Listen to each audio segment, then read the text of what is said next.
చూస్తున్నాం. కృష్ణా జిల్లా అవనిగడ్డ నియోజకవర్గంలో దారుణం చోటు చేసుకుంది. మైనర్ బాలికపై అత్యాచారం చేసి గర్భవతం చేసిన ఘటన తీవ్ర కలకలం రేపుతోంది. కృష్ణా జిల్లా మోపిదేవి మండలంలో సంచలనం రేపిన ఘటన తాజాగా వెలుగులోకి వచ్చింది.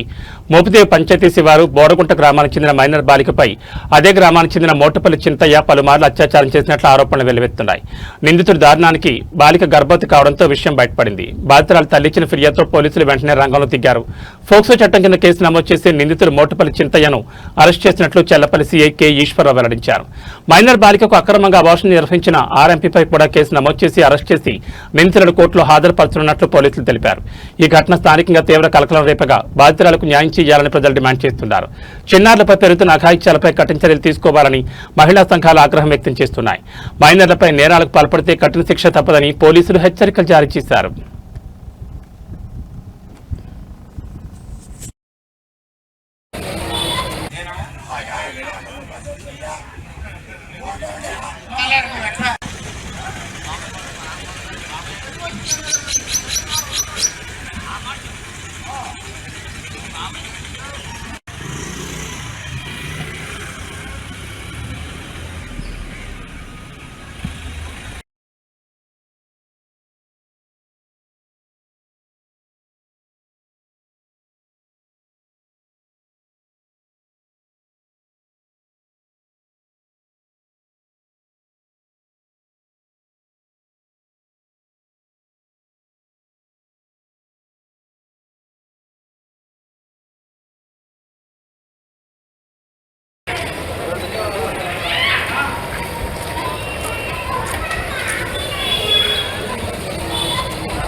మోపిదేవి పోలీస్ స్టేషన్ పరిధిలో 14 సంవత్సరాల మహిళల బాలిక పైన అత్యాచారం జరిపి ప్రెగ్నెంట్ చేసి అనంతరం అబార్షన్ చేసినట్లుగా మైనర్ బాలిక తల్లి ఫిర్యాదు చేసింది.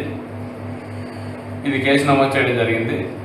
కృష్ణా జిల్లా ఎస్పీ సార్ వివి విద్యాసాగర్ నాయుడు గారి ఆదేశాల మేరకు అవనిగడ్డ డిఎస్పీ గారు అభిషేక్ సార్ కేసు దర్యాప్తు చేయడం జరిగింది. 24 గంటల్లో దర్యాప్తు పూర్తి చేసి ముద్దాయిని చాకచక్యంగా పట్టుకొని అరెస్ట్ చేయడం జరిగింది. ముద్దాయిని రేపు కోర్టు వారి ముందు ప్రవేశపెట్టడం జరుగుతుంది. ముఖ్యంగా ఈ మైనర్ బాలికల పైన ఎవరైనా ఇటువంటి నేరాలకు పాల్పడినట్ల పోక్సో చట్టం కింద కేసు నమోదు చేసి వాళ్ళపైన కఠిన చర్యలు తీసుకొని పడతాయి.